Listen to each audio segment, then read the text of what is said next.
But I'd like to start by asking if anybody in the room here has ever been involved in a committed personal relationship with somebody else. Yes, committed personal relationship. Excellent. Yeah. Most people raising their hands there. Can you remember who this committed personal relationship was with? Ah, right, same person. Excellent. That's even better. And do you remember where it was that you had the very first meeting with this person? You do, yes. Do you remember what you talked about? Broadly, yes.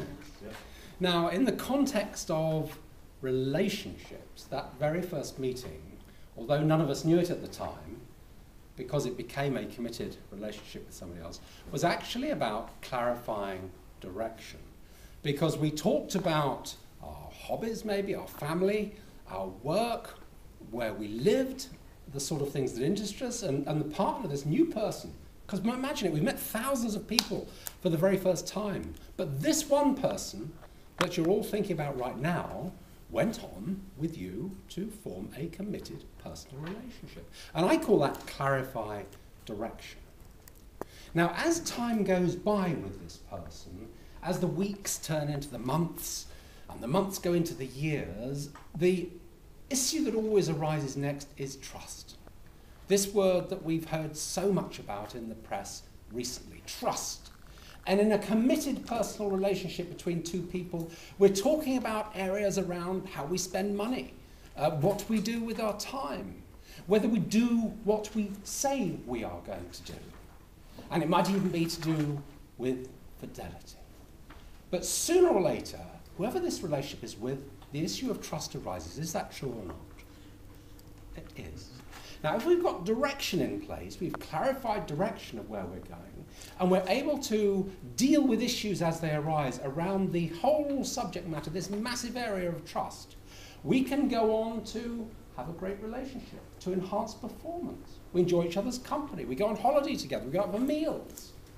Is this true? But that enjoyment of that committed personal relationship with somebody is based upon two building blocks that are there beforehand. They are, first of all, direction, and secondly, trust. You get those two bits right, and you can go on to performance.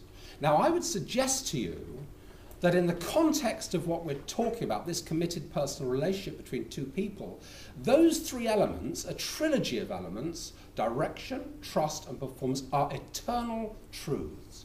They never actually change. All that changes is time and circumstance.